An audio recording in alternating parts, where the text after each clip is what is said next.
think Facebook is not on. Put the Facebook on.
Hello, the good people of Akwa Ibom State. Good morning, good afternoon, good evening, wherever you are listening from. Welcome to Ndito Akwa Ibom radio program. Happy New Year to everybody. Happy New Year. I had a very good New Year, and I had a very good Christmas and a very good New Year. I pray that this year, the good God will bless you, will protect you, will honor you. Favor will be with you. In Jesus' name. That's my prayer for this new year. And, well, I thank you again for joining me today. This is the Talk on Radio program. If you are listening to me from Radio Rise FM 106.8 FM, no, please, I'm sorry if I missed it this time. Thank you for joining me. If you want to know who is talking on the radio, please, you can come to our Facebook, Ndito Akwa Ibom program. Just type Ndito Akwa Ibom program on your Facebook, and then you will come up and join us live. We're also on YouTube as well. You can join us as well on YouTube. Thank you very much for joining me once again. Today, I don't want to keep you waiting because I know we always started the program late. So I want to go ahead and then talk about what we have today, who we have today on our program. Well, as we all know, is the if you are from Akwa Ibom State, the wonderful, beautiful state, you will know that. Well, I believe you fully loaded today because God is there. You know? Wow. So no, today we have the Honorable Commissioner for Works, Mr. Ephraim Inyangeyen. Today he'll be telling us about the achievement of his office for the past 3.5 years. Not only that, he'll be telling us about some issues that he knows about Akwa Ibom. Today we'll be speaking in English, in our local language, and in also any language you can speak. You want to communicate with the commissioner. Commissioner is on the ground. He's really waiting for you to talk with us. And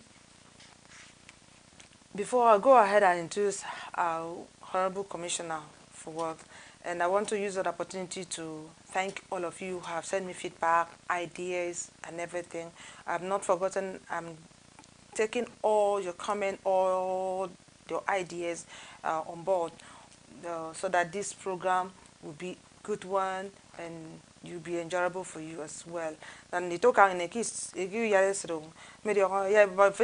come back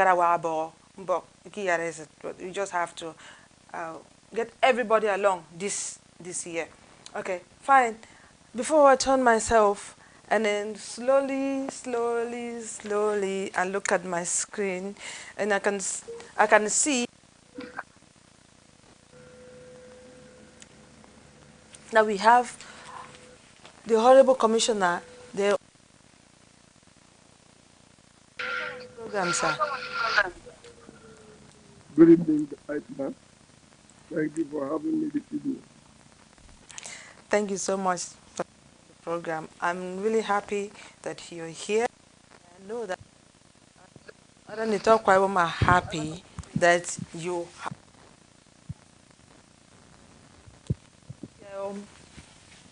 Honorable Commissioner, I start by asking you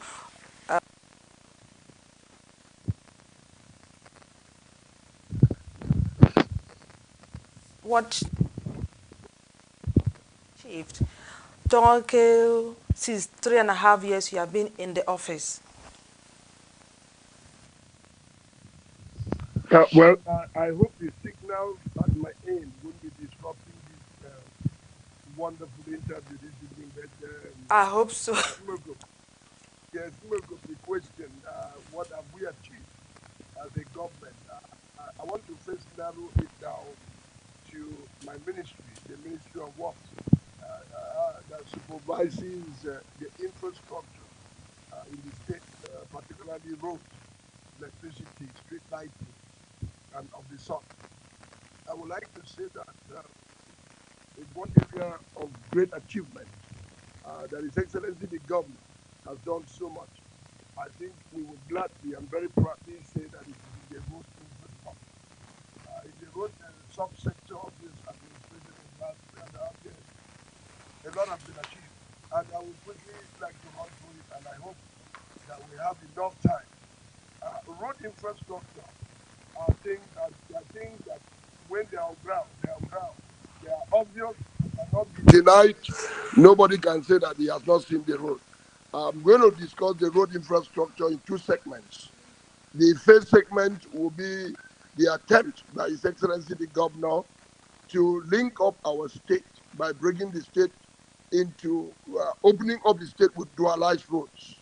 And those dualized roads, the central issue was that the state be linked up with the east-west road, which comes all the way from Benin through Warri to Port Harcourt, through Bayelsa, through Port Harcourt, into Akwa Ibom, entered Akwa Ibom at Orugonam, through Ite to Uyaro. It was supposed to continue to Wat Market in Cross River.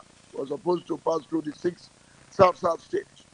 And so what the government has done has been that if you look at by the airport, we have the airport in Kobodi dualized road. The airport of Kobodi was supposed to link us to Kobodi on a dualized road handled by a construction company, 14 kilometers dualized road.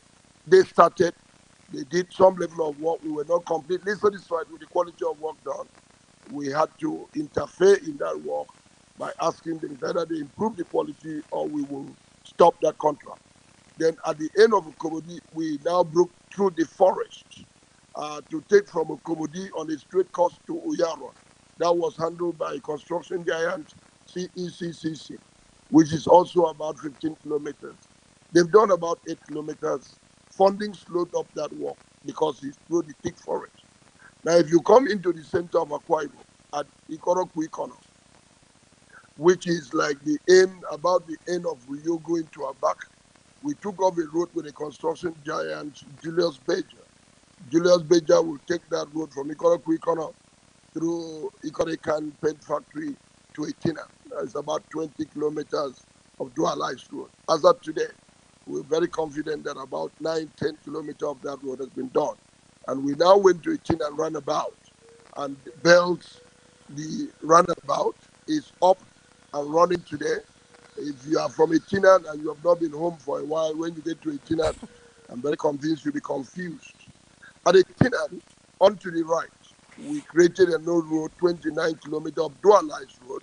It's Okay. called Etinan. Honorable Etinan Commissioner, sorry Udomeyo to, Road. I don't want to interrupt you because we are not seeing your face. We can only see only your nose. If you have like earpiece, headphone, can you use it? If I have your phone, I can Yeah, use can it. you use it? I think that would be better.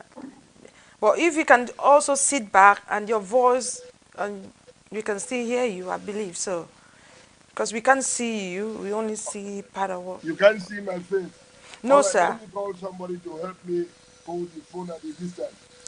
Okay. Shadrach, Shadrach, Can you mute him? So- Okay, so while you do that, let's go for a break. So by the time we come back, then we'll be able to. Uh, Okay.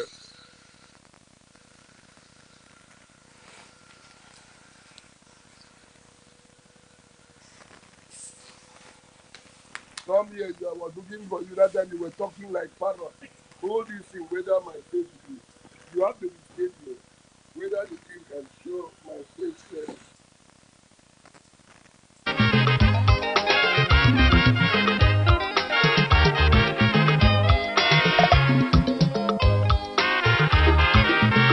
Akwa Ibom, ya idana kie di bobo bionyino. Akwa Ibom, ya idana kie di bobo bionyino. Akwa Ibom, ya idana kie di bobo bionyino. Akwa Ibom, ya idana kie di bobo bionyino. Akwa Ibom, ya idana kie di bobo bionyino. Akwa Ibom, ya idana kie di bobo bionyino.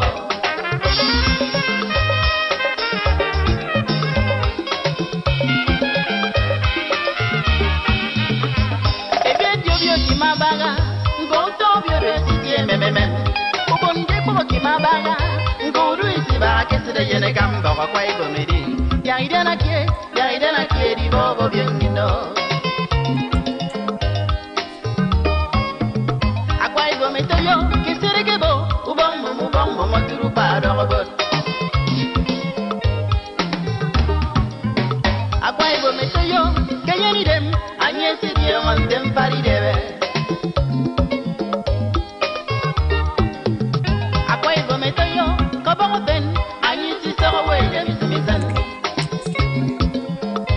gonna come back.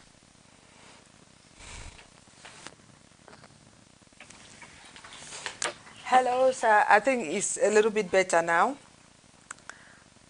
Yes, I've decided to get somebody to hold the phone at a distance, and I think I'm seeing you and you're seeing me. I hope you are hearing me. Very well, sir.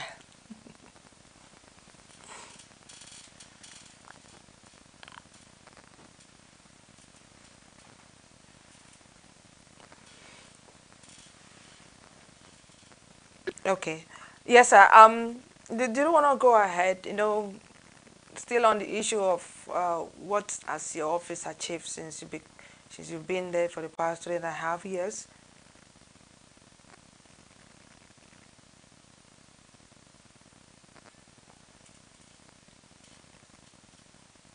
Hello, sir. Can you hear me?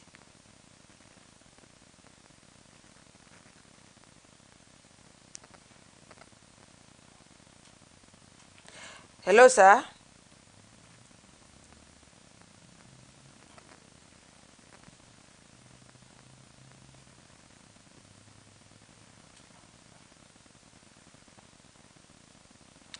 Hello, sir. Can you hear me? Okay. Can we need to go break? I think Commissioner is trying to adjust. Your nation, and our nation, our nation, by bendi kwa bito komon konye siko puya munarado yang ini kodi wana idem nyen yang ini kodi swadi dem nyeno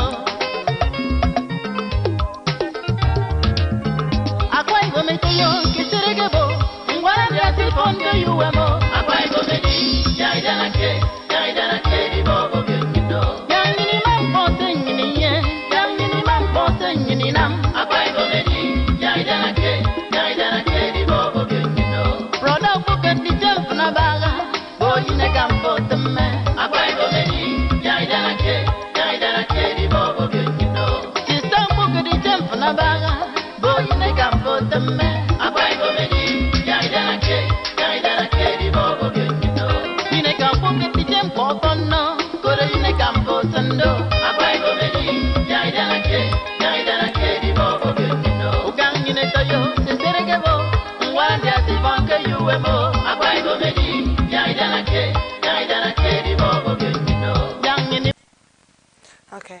Hello, sir.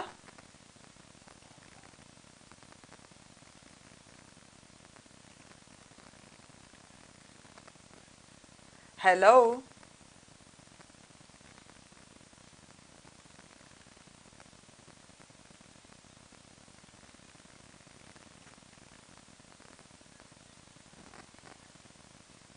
Hello, sir, can you hear me?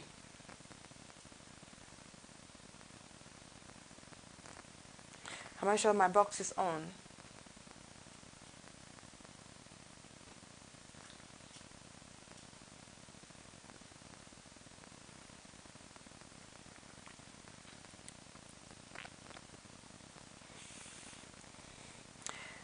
Oh, the signals is like getting on. But side, the signal is okay here. I can see you very well. It's clear, and you're not um, freezing. That means signal is okay. It's just that I don't know why you can't hear me. Can you hear me now?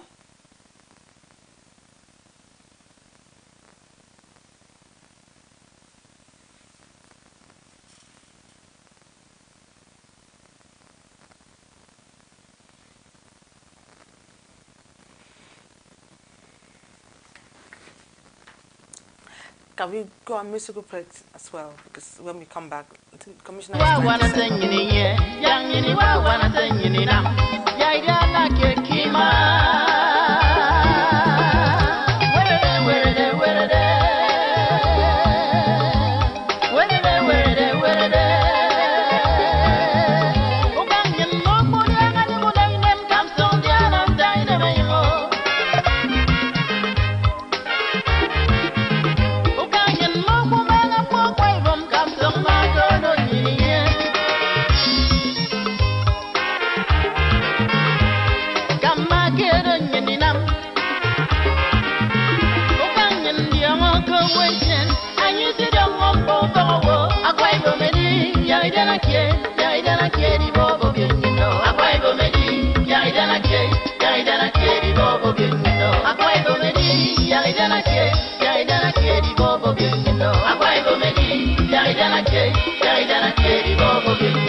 Hello, sir.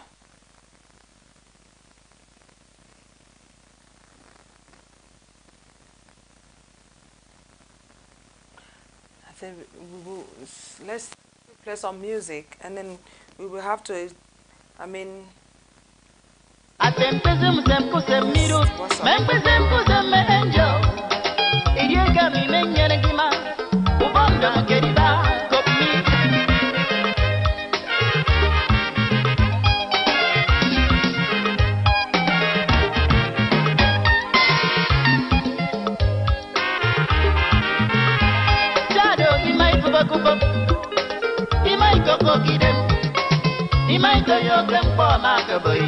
Akwa Ibom, you know, love, peace, and unity.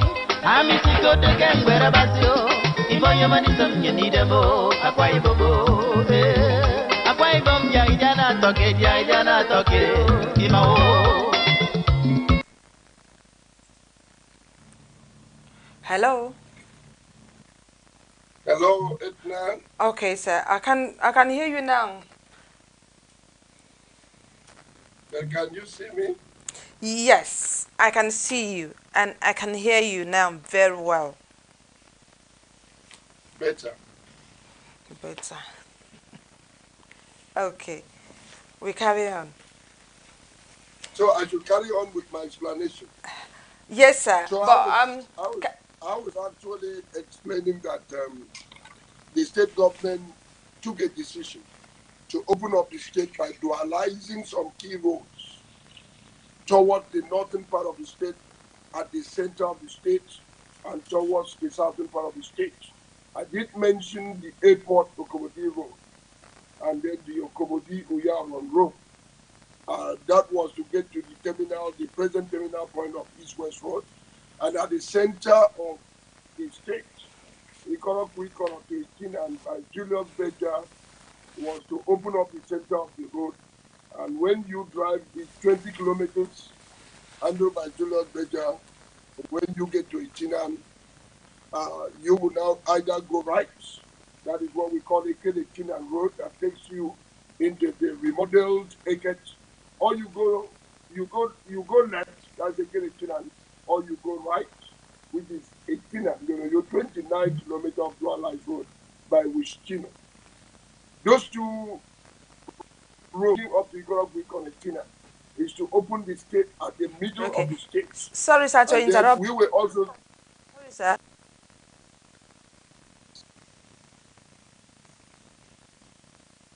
I'm listening.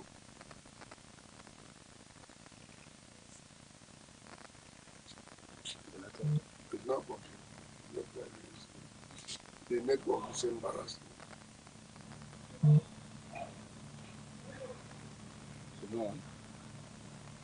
It's on. I'm seeing her. She's talking, but I'm not hearing her.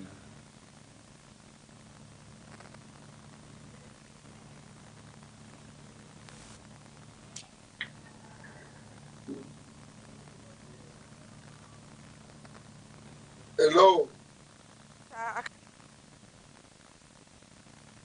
I'm not hearing you. I'm not hearing the sound from that end at all.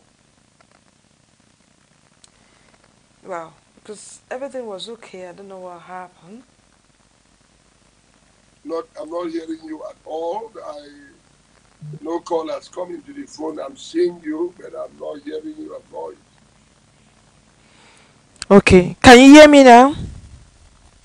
Yes, I can hear you now.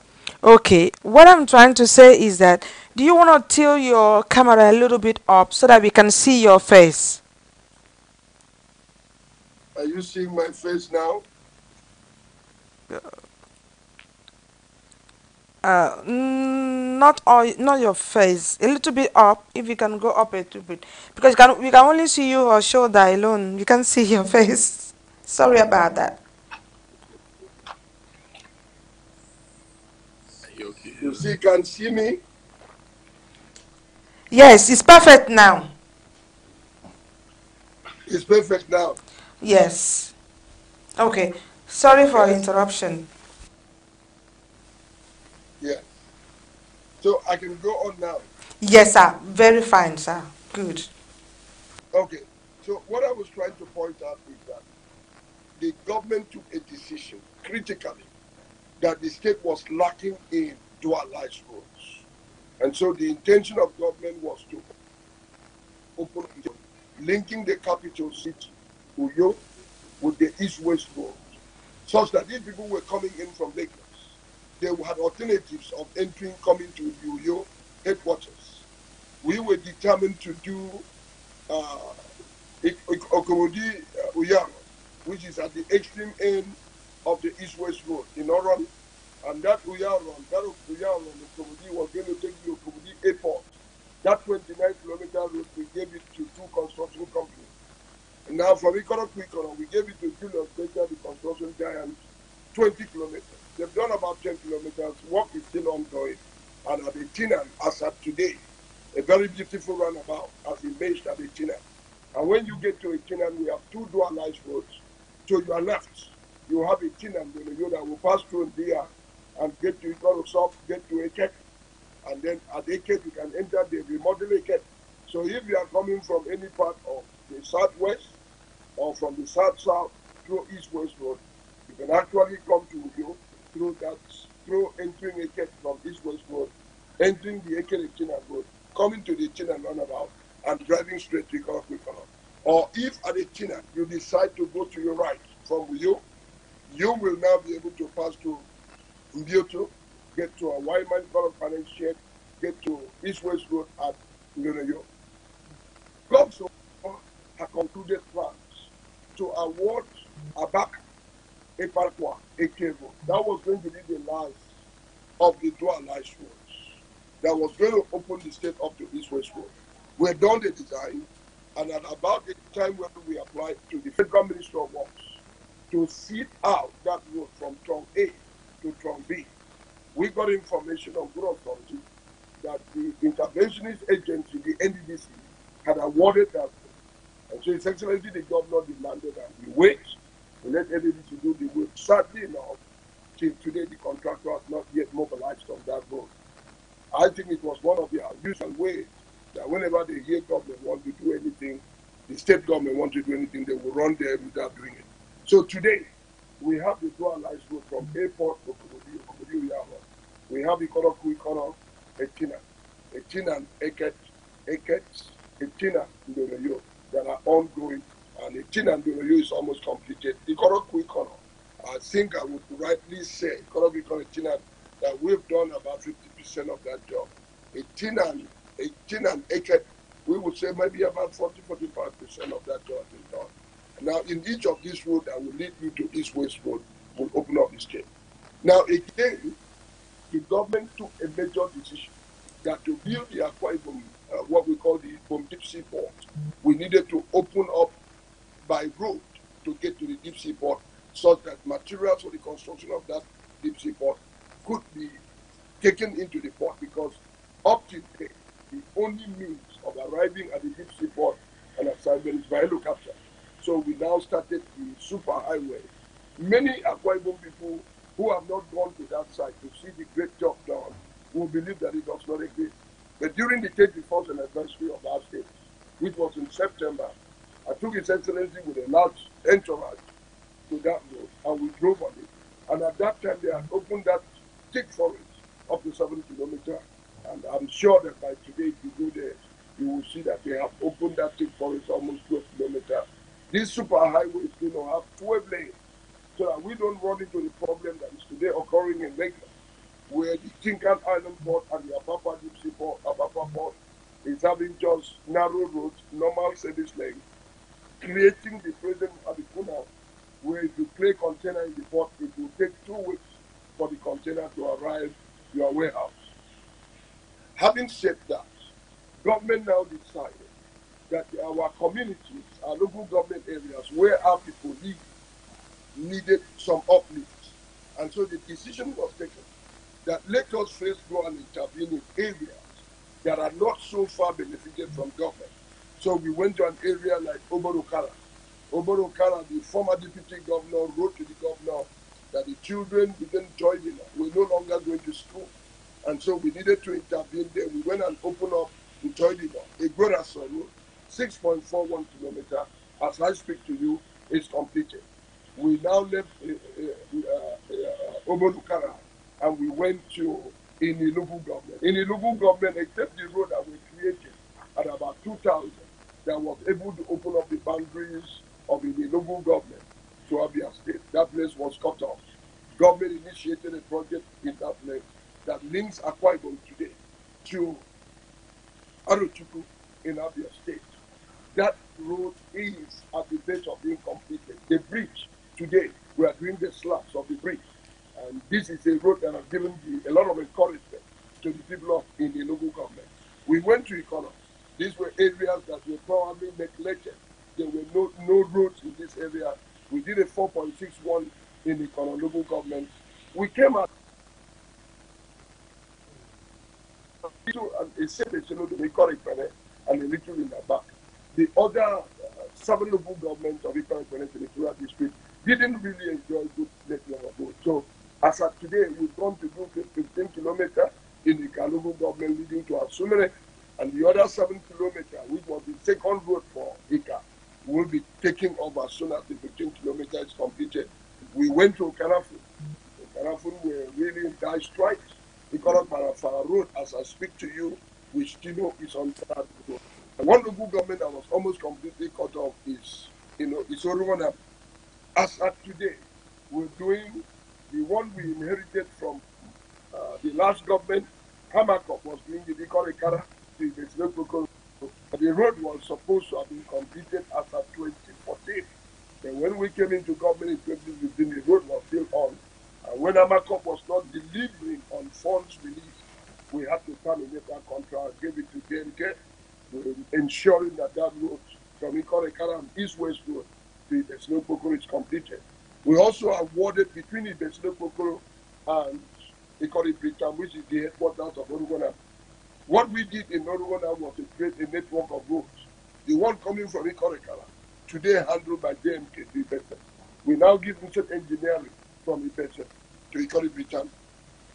And Ikore Kaide, when you are coming from Aba, Ikore Kaide, Ikore Koro, Britam is one job, 24 kilometers. That has suffered a lot of setbacks. We have given that job to our two contractors. The last one was land sea construction engineering. We gave them the job and advanced them ₦1 billion. And when they had done daily job of 120 million, they were demanding for more money. Government moved in, carried it, and today I've given that job to Conspec, and we're making effort to recover the funds from land sea construction.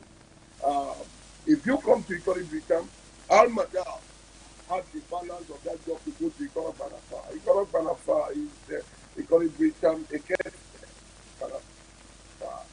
could have been in both the state and federal budget for as long as who knows when. And that job today, Al-Madal has accomplished out of 19.7 kilometers. He's accomplished about 18 kilometers. That place has been opened up. And so those 4 jobs currently is going up in Eruona.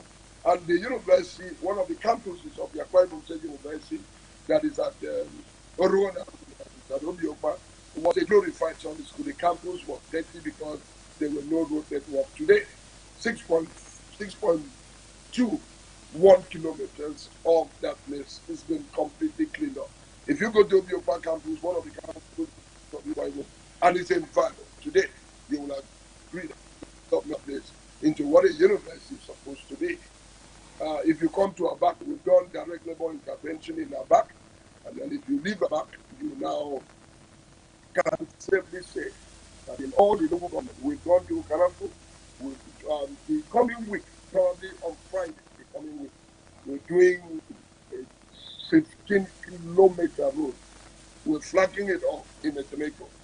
So, by and large, out of the 10 local government of that material district, believe you me, except a Senodum that had a lot, as much as 26, the last administration, and Ikore Bene, that seemingly had a lot of contracts awarded for its cleanup, and then to some extent about every of the other 7 local government has been affected by one project or the other. Even our back has been affected by direct labor. We've done Ikore Kan to the school there in Ikore Kan Girls on the school.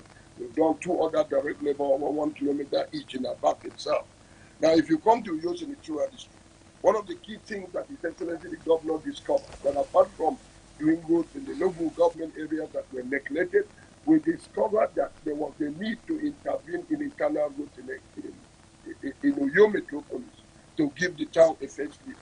Even in the housing estate, like in the housing estate, like in shelters of housing estate.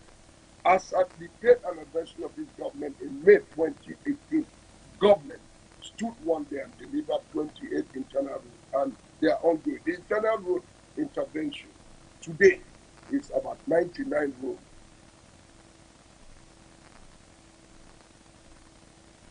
Okay. Thank you very much, sir. If you now take the local governments in Uyo Senatorial District, I would gladly want to say very clearly that we've been able to, without mincing words, we've been able to affect all the local governments in Uyo Senatorial District, all the local governments. If you go to Uran was almost a forgotten local government in terms of road infrastructure by all the previous administrations. And this administration, this government,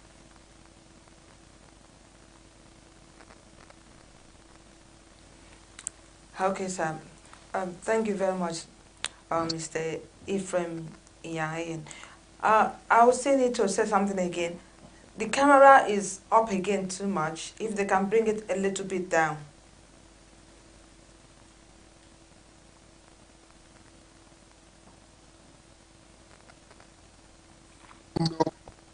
Yeah, the camera is a little bit up. If they can bring it a little bit down, I think that would be perfect. okay, is it down now? Oh, yes. Yes. Okay, so I was at Uran local government, so I think I should continue to run. Uran currently is enjoying forward construction. We're doing from the beach in Uran, southern Uran, to Anua by Berini. 18-kilometer road, and Verini should be rounding that job by March. And we went to Ekritam to Mbiaya. We gave it to 3 days, 4 kilometers. It's almost completed. From Mbiaya to Ibom, which is their headquarters, we gave to Zenith Construction. Zenith Construction, out of 12 kilometers, done 7 kilometers. And then from Mbiaya, we tried to link up with you through Breton, and that we gave to Saval Battle. They've done drains for about 6 kilometers. Now that is Uran that was absolutely, totally neglected.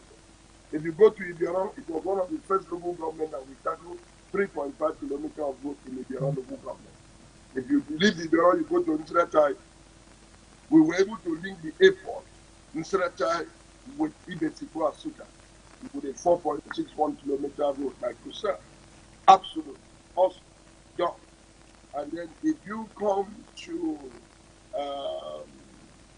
the other local government like Nsrubio, apart from the 18 Eket road that is passing through Nsrubio, currently we're doing 13 kilometers of road by 18.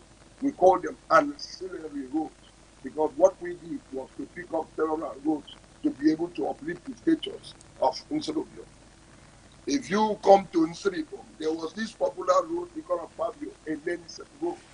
That Ikona Fabio, where you have the police headquarters by Inibe that links up to Nsribom.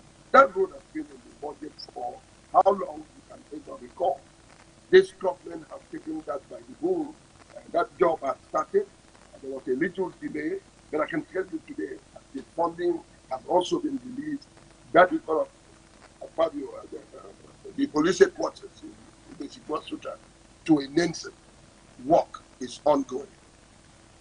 If we were to leave that place and come to it, we've just set in motion the Maurice Lesor Road. There's a hospital which is called Maurice Lesor General Hospital in Itu.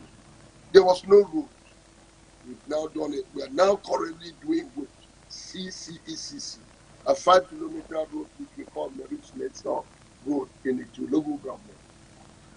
If you live in Itu and you said you are coming to the headquarters calling you, I don't think any administration since the beginning of democracy or since the creation of the state, if I would not be immodest, has done the level of internal roads that we've done in Uyo metropolis. And I can safely say that the Uyo people are very happy that by the time the totality of what we've intervened is completed, Uyo will become a real modern city, not a glorified city. And so if you look at it, these things are in 2 dimensions. We have the direct labor that deals with the 2 kilometer, the 1 kilometer, the 500 meters, and then you can also now look at the other ones of 5 kilometers and above, which have been able to establish here that every local government has had a plan. That government has also completed the Ring Road 3, Ring Road 2, which starts from Odaudama and takes you to Abak Road. It's been given to Cumex, and they are debate of doing asphalting. It's going to be awesome that you can drive from Odaudama to go to Abak Road without having to pass through IDB, and then going through Atiku roundabout to go to Abak Road. Cumex has almost finished that 2.5 kilometer ring road. Now, we didn't just stop, the government didn't stop there. There was this other contract from Idoro Road through Jonathan Bolo that Julius Page was given by the last government. Even after several generations, they were supposed to have taken that road to Chinan to Mwaiba. But when they got to somewhere after the stadium, and Jonathan Bolo that just stopped. This government has taken up that job. An indigenous contractor, Ense Construction, is handling that 7.5 kilometer, 9 kilometer dualized road that will take the road from Jonathan Boulevard all the way to Wangeba.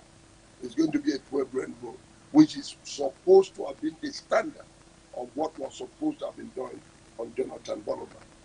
Now, as it were, one senatorial district that I believe sincerely that the previous administration in the state since creation, had completely ignored in African was a territorial district.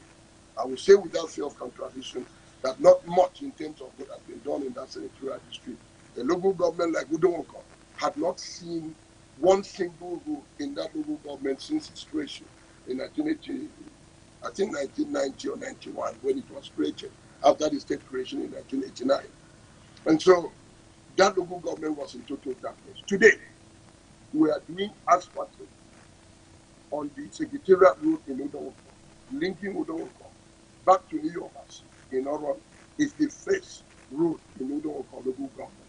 What Udonwoko had was a road passing by the edge of Udonwoko to Mbo.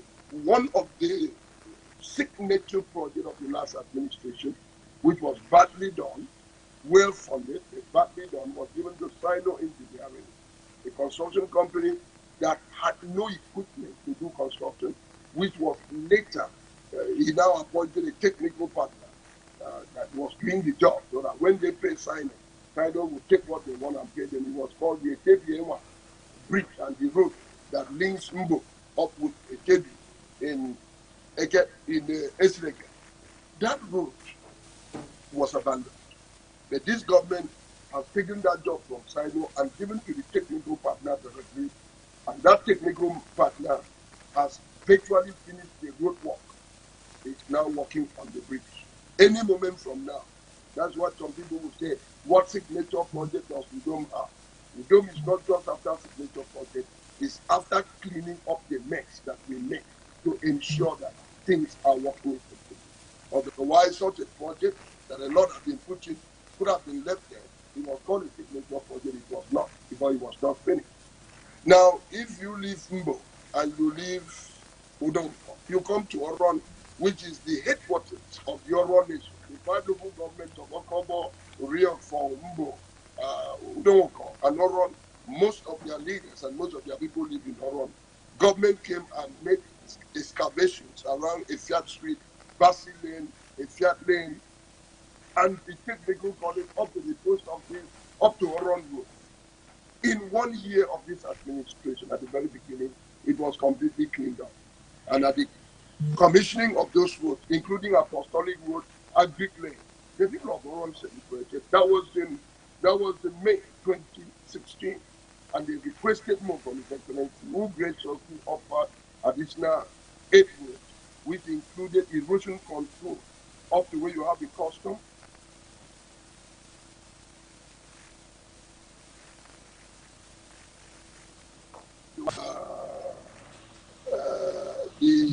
The abyssal factory, and because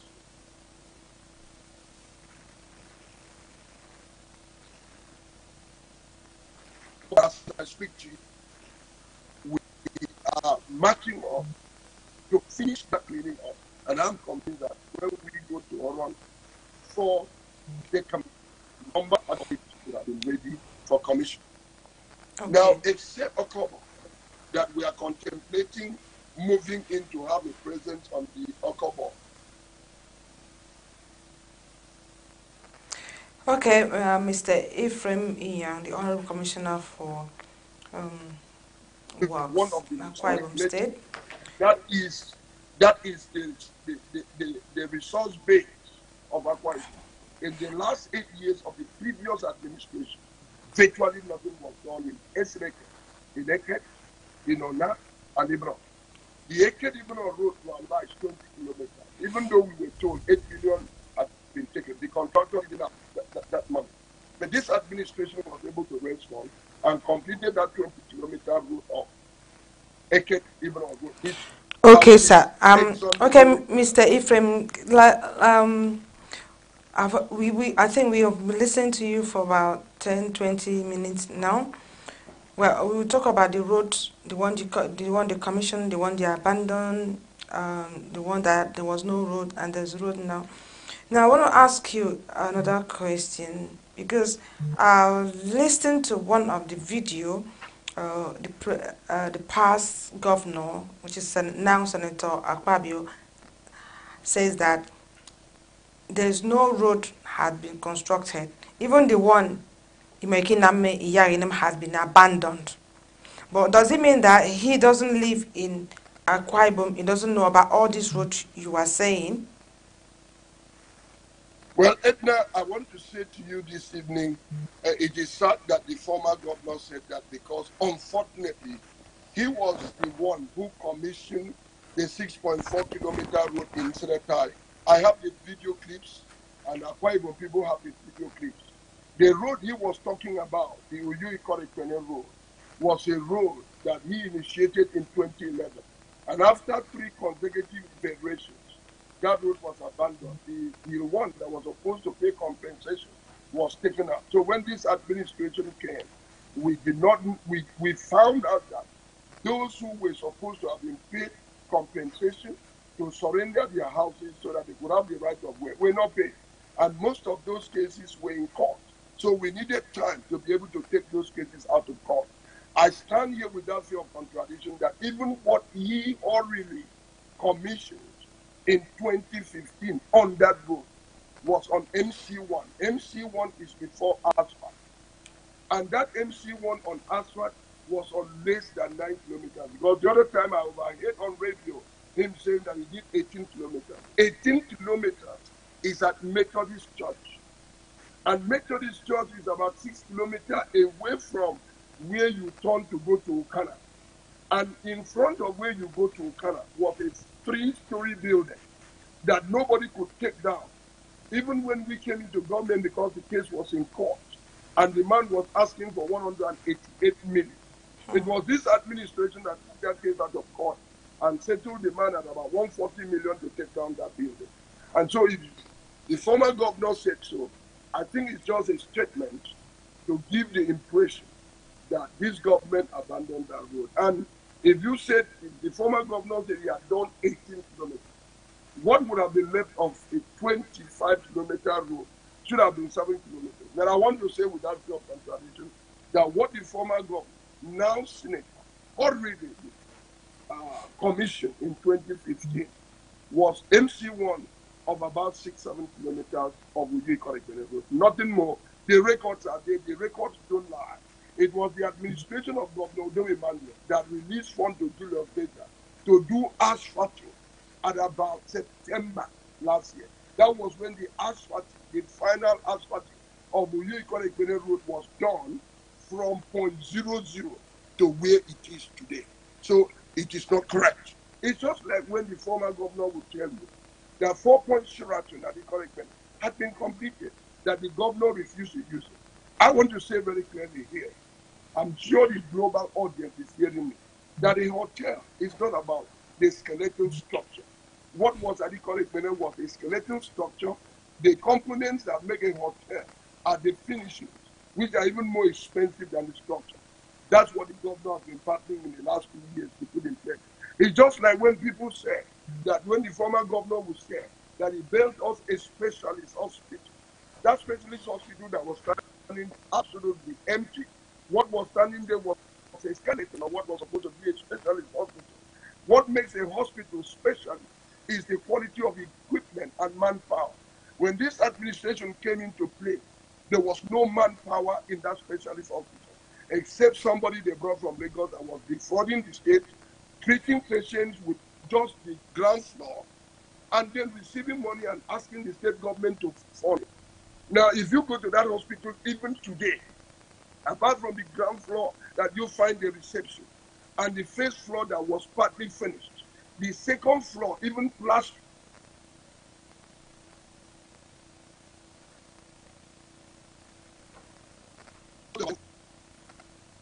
want people to verify their facts.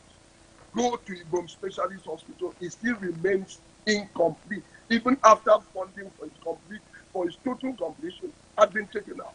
If you now leave that one and come to Tropical and look at the place that was valued, was supposed to go into operation with 29 billion or 31 billion, after about 78 billion has been taken out, Tropicana cannot even today be sold for 1/3 of the cost that it was built, that is at less than 30% completion. There is no government, there is no governor who will come and meet a place that will generate form and generate employment for his own citizens, that will allow it to rot away.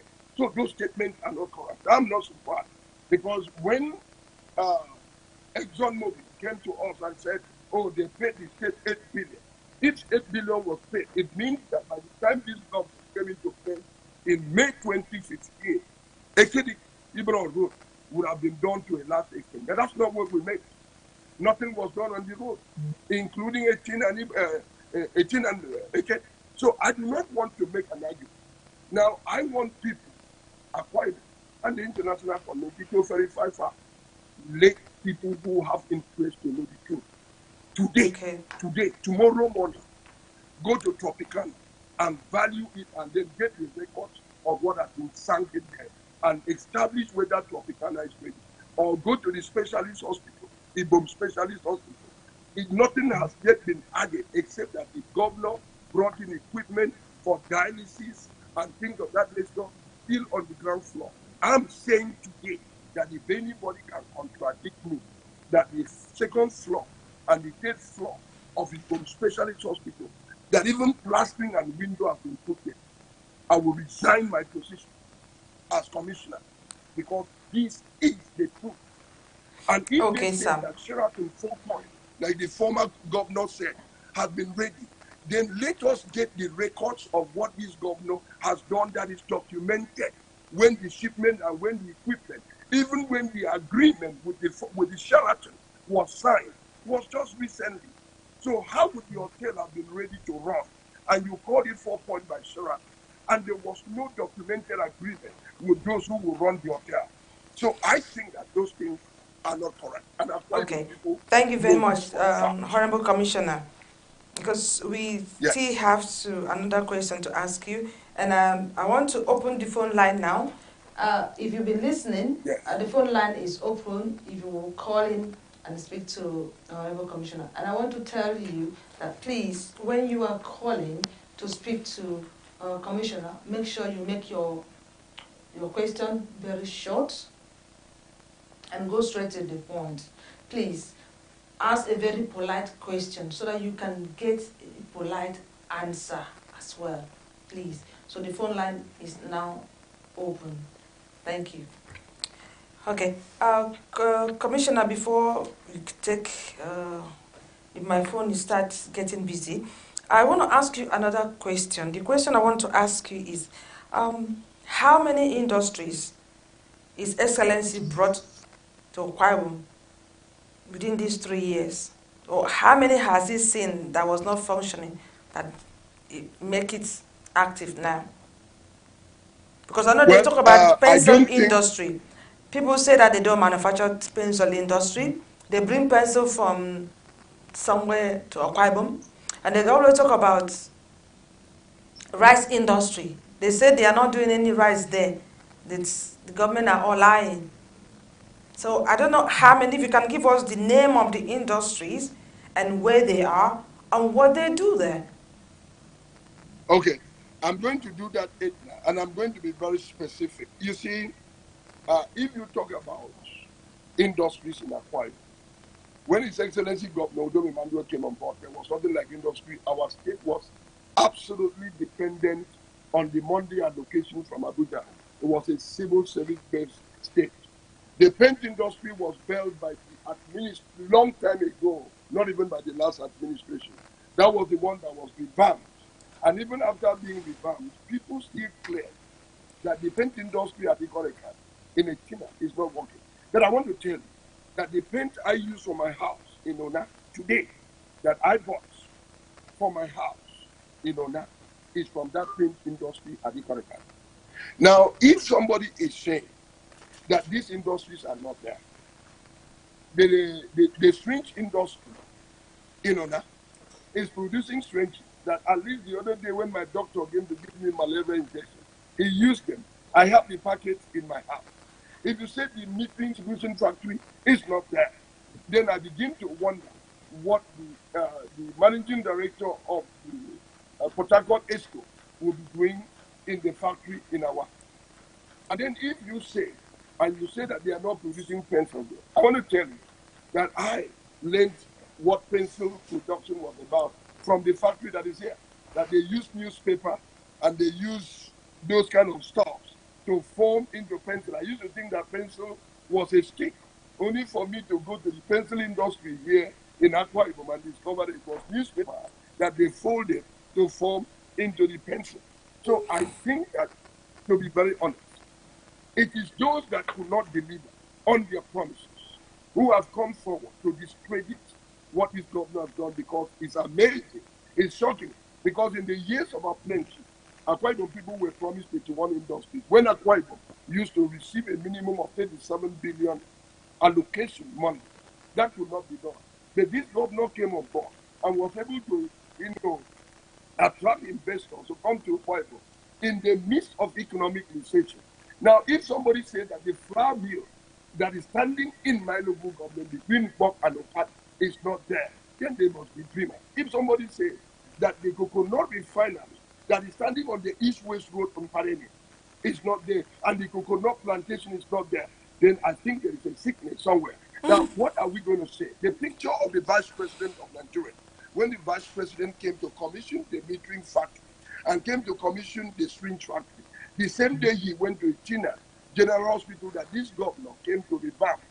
I'm sure the picture of His Excellency, now Senate, was at the back seat. Today, somebody sent it to me on WhatsApp.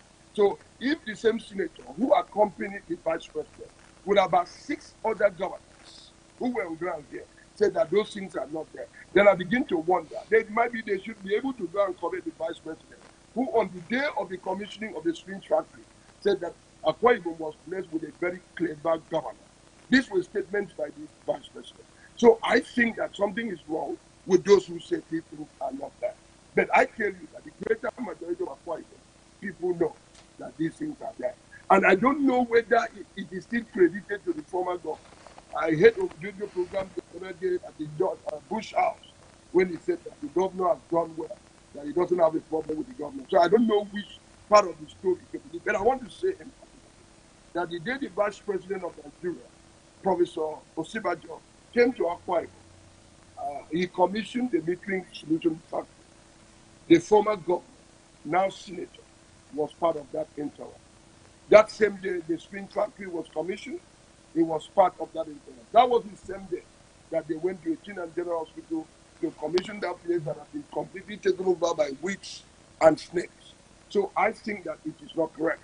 Now, if the rice milling factory at the local government is said not to be there, it means, therefore, that it is a determination to lie over obvious things, because it is amazing that when a government like the senator had surplus, they promised people 31 industries, they couldn't. But what they said the other day, the former secretary to government, didn't say they are not there. He said that there was a name he called it, now making it look like they were lower level of industry. So that was, at least if you people in the days of plenty had given us those low level industries, 31 of them, we would have been able to use the 31 industry to employ and take out our youths from the labor market. And we would have been able to use it as a springboard to go to the next level.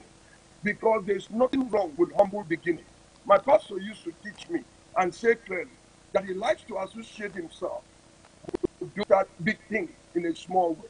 Today, I want to say that if Akwa Ibom was not attracting foreign investment, how come that the National Board of Statistics said that having the highest direct investment? So what are these direct investment to do? Or is the National Board of Statistics also lying? Did the governor go to bribe the National Board of Statistics to give us the Bureau of Statistics to give out those figures? I think that it is not correct. And yet now I want to say, clearly to the global audience that except where investors bring their money to invest on roads and hope because they have confidence in the government that they will be later paid, we issue ISPO to investors. They bring their money to put on roads. Even the federal government of Nigeria is not yet able to get investors to come. I can stand here proudly and say that the Aruchuku Road is funded by an American investor who has confidence in the Akwa Ibom state government. And if I say Akwa Ibom state government, I'm talking about the governor of this state who has done exceedingly well. So I think that those are understatements. These are statements that people have realized that what they ought to have done, they were not able to do it. So they find ground to discredit those who have been able to do it. I will tell you clearly that I have national editors and took them through the fact and to lie to one of the international print organizations. And unfortunately for them, when they went to the main and they said that they should write that those industries are not there, the man said, no, I was part of the team the Commissioner of Works brought to Akwa. I saw those industries. And he called me. And any moment from this week, I will be back and those industries. So I can tell my global audiences indeed that those things that have been mentioned by this government are absolutely in place. There is no addition, there is no subtraction. I think the fear of the opposition, those who have decided to put themselves into this position, is the fear of their fate when they have opportunity. Okay, Commissioner, I think we have a call on the line. Hello? Hello? Yeah, good morning, good afternoon, good evening. What's your name? Where are you calling Yeah, from? good evening. I'm Ndito Modosin. I'm calling from South Africa. Okay, to Modosin. Honorable Commissioner, good evening. Good evening, you too, Ibom. Hello?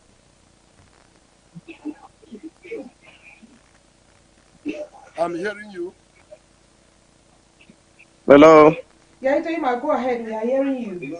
Wanna go ahead? Okay, okay, Honorable Commissioner, I wanna say I'm grateful and I'm happy to at least get to know about the signatory projects that have been cited in the state by His Excellency the Governor. Well, kudos to him. Well, that aside, there's an allegation on your head, which I and other Akwa Ibomites will really want you to maybe put more light on it or explain to Akwa Ibomites what we read on social media. Apparently, we happen to read a lot of things from social media, we that live abroad or we that live in the diaspora, because most of the information that we read online are not verified. So to me, they are skeptical, and we got to be very careful before we react to most of the allegations. There are 3 allegations that I want to bring to your notice. And the first allegation, there's an allegation that is on social media, which is credited to your name. I don't know if I should just put all the 3 allegations at once, then you can just give the response, if it's cool by you. Yes. The first allegation, there's an allegation that some vital document or some vital information from the state government, which is top secrets. So automatically means that those documents are supposed to be secret documents for only the state government.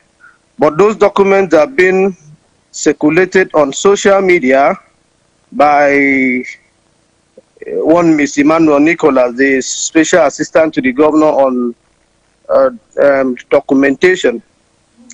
And there was an allegation that you are the sponsor of, you sponsored him to release those documents online. I think most of those documents has to do with the contracts awarded or something, and some figures are not balancing with the contract that was awarded. Then the second allegation, there's also an allegation of you owning a 16 complex apartments sited on a 27 plot of land at Shelter Afrique. I don't know how true this is, but that's what we saw on social media.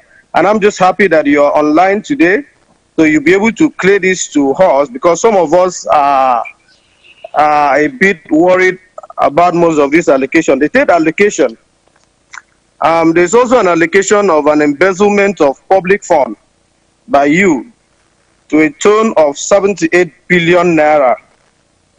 And the money was found in your house, and you were arrested by the EFCC, but there was an order from above that you should be released, and you were released some time ago. I think that was sometimes last year, if I'm not mistaken. Most of this information, or most of this allegation, is what we in the diaspora read on social media, and we love to hear from the horse's mouth.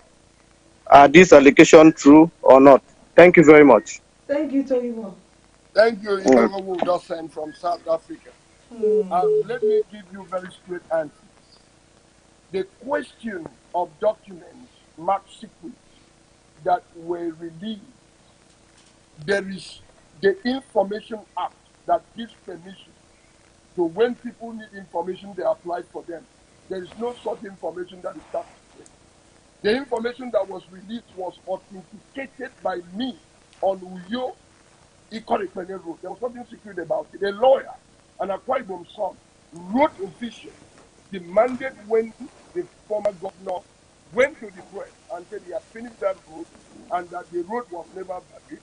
And we gave out the position in writing, not on social media.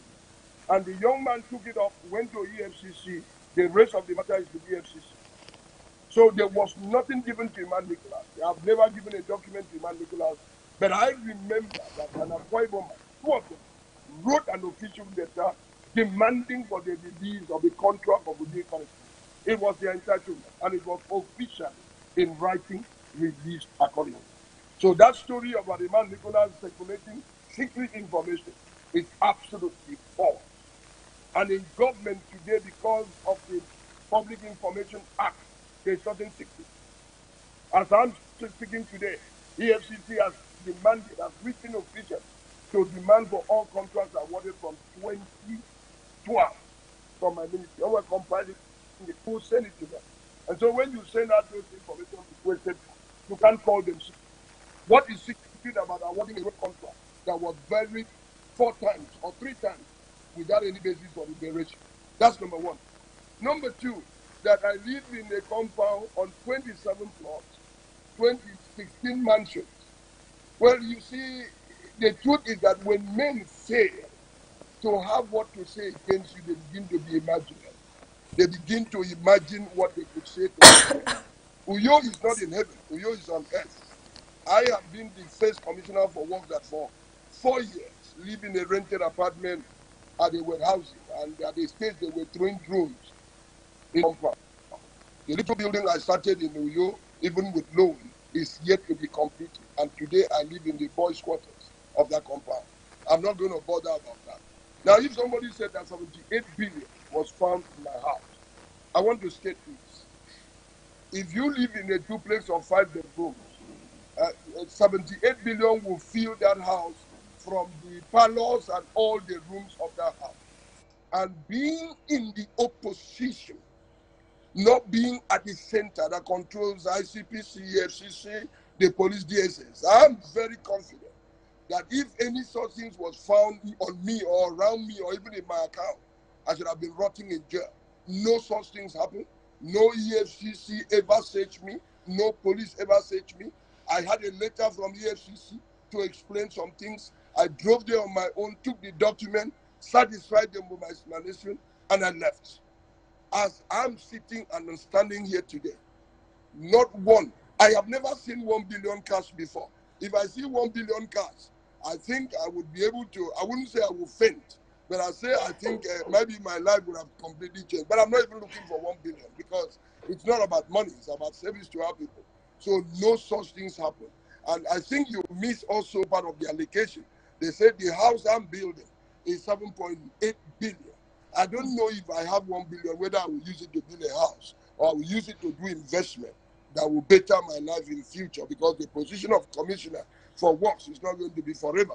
Why people are crying today is that if you have an opportunity in public service and you are privileged to have little things, you now want to make it permanent. I don't think I will serve in the office of commissioner for the rest of my life. So even if I was privileged to even have from my inspection fee, from what I'm entitled to in government, I wouldn't be stupid enough to invest it in a private house that generates no money. So where in Uyo would, or what would any human being be with 7.8 billion? I don't know whether that house.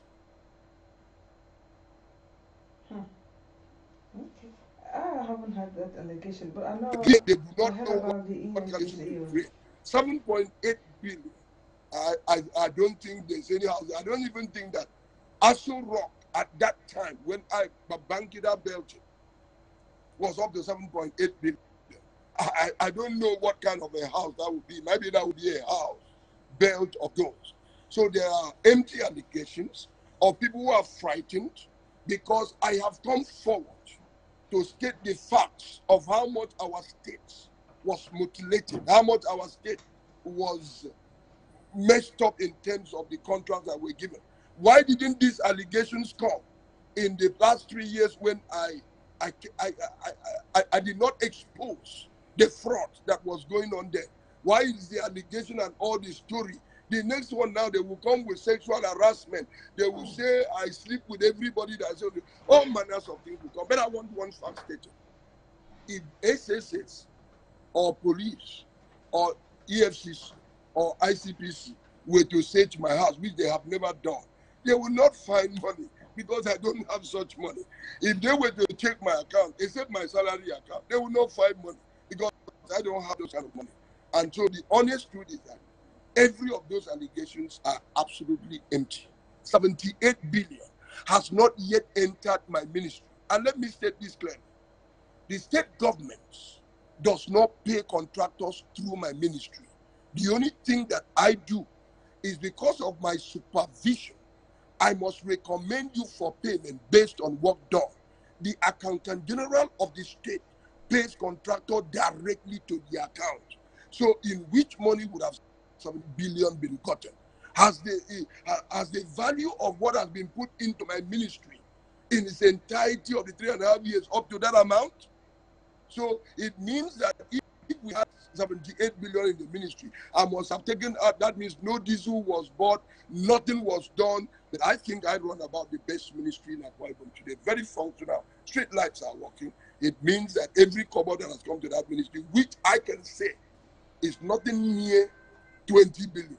So how did I get these 78 billion? I think they are fabrications of very low mental men who are not very sharp. They should have looked for something else to say. And now that this one has been debunked, I'm sure they will look for something else to say. If you look at 27 plots,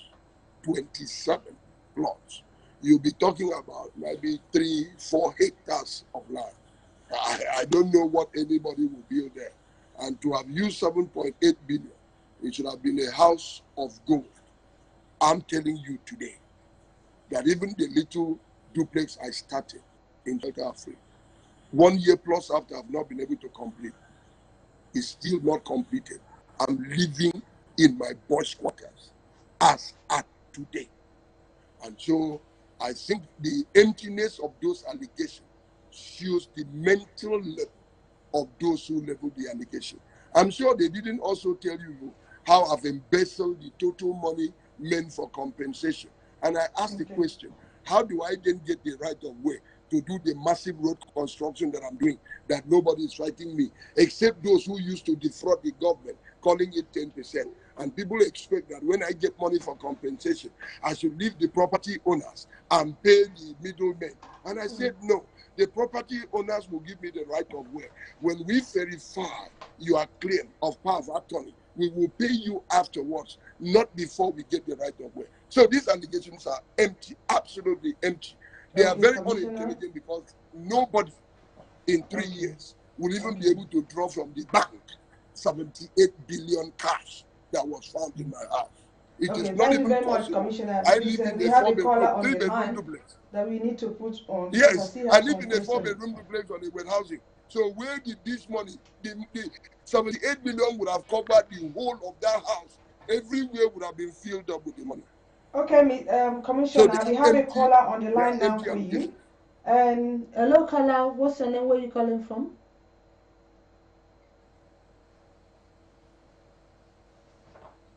hello.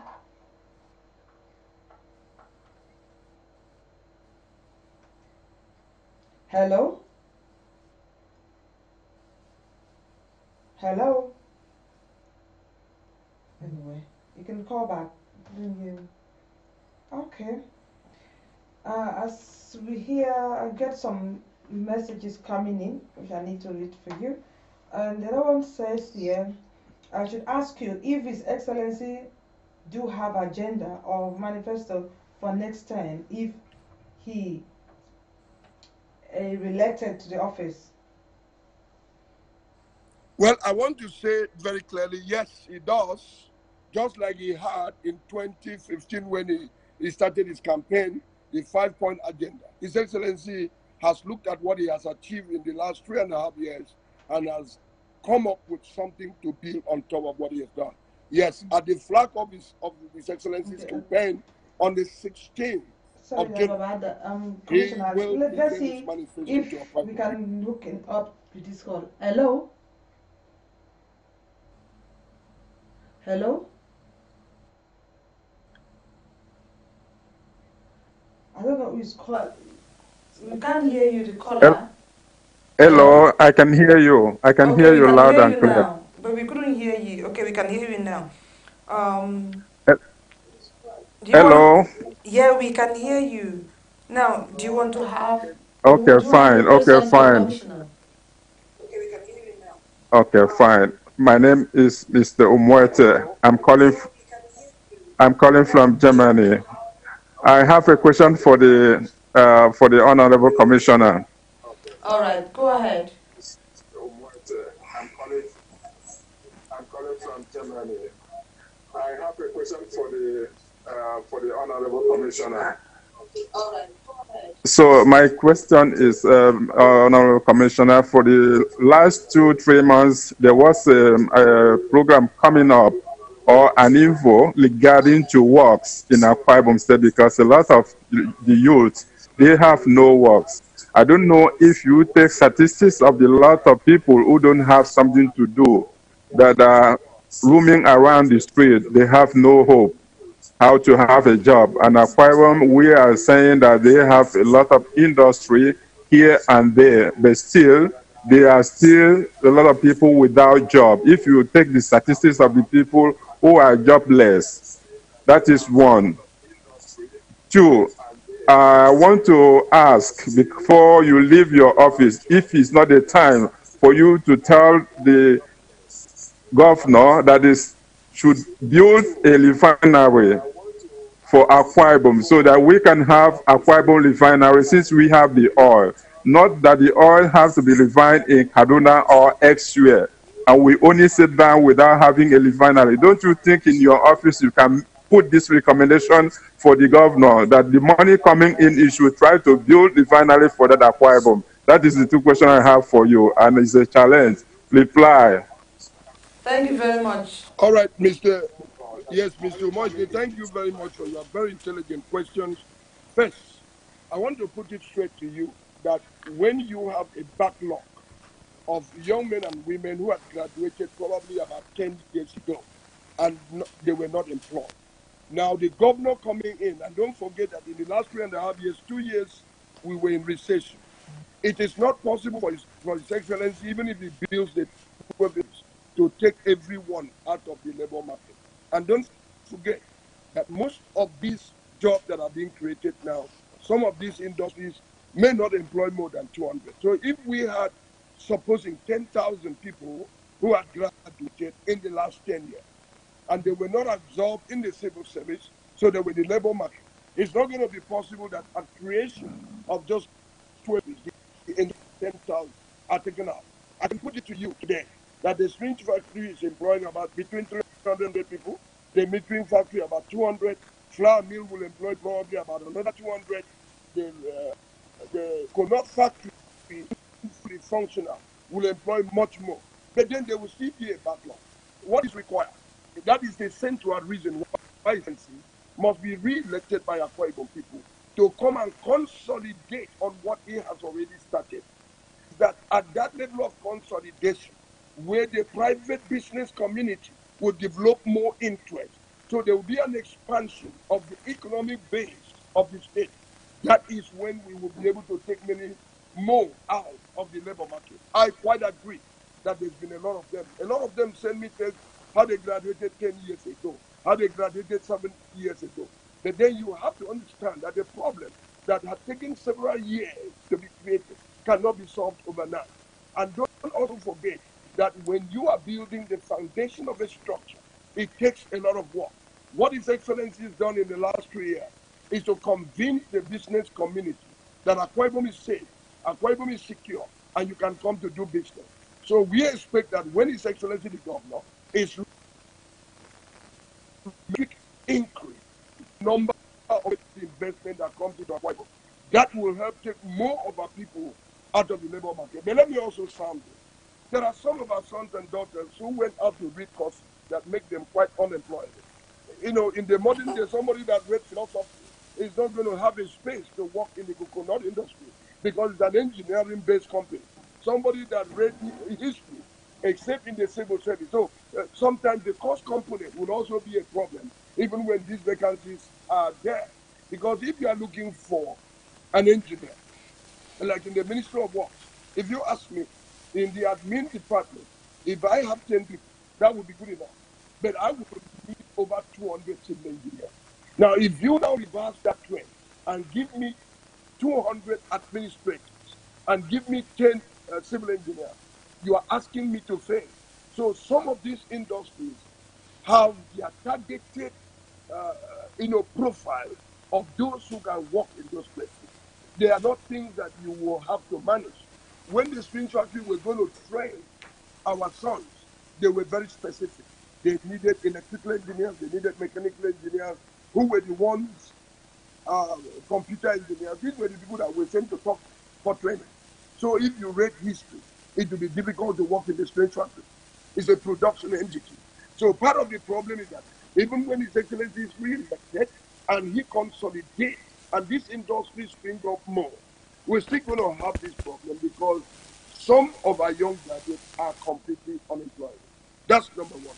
You now raise the issue of this cost of building of the refinery. Don't forget that the process of approval of a refinery license does not lie with the state. It lies with the federal government. It lies with the NNPC. It lies with the Ministry of Petroleum Resources. Today, the current minister is the president. Even the private refinery that was supposed to come up in Akwa, in Odio, between Odio and Akwa, they are having problems getting the license. So the state government would not really need to get into this investment to allow the private sector to run what should be private. But what I think that the governor has done is making the environment conducive for business. I think there are about 1 or 2 private licenses that are being processed, and we pray and hope that the powers that be in Abuja will issue them licenses to come and do what they ought to do. The situation of government today is to make the environment business friendly, make the roads available, make the electricity available. We want to encourage private investors to come and invest. And if the government becomes a government adjustment, the shareholders, we want those businesses to be run private so that they'll be profitable. The governor is not unaware of the need that Akwa Ibom should have a refinery. Just like he is working day and night to ensure that the Ibom deep sea port, that was the story then in the media in the last government of how they were building the Ibom deep port. Hello? And I stand today to say that nothing apart from the Commissioner, we have a caller on the line today. Let's get him on. Hello.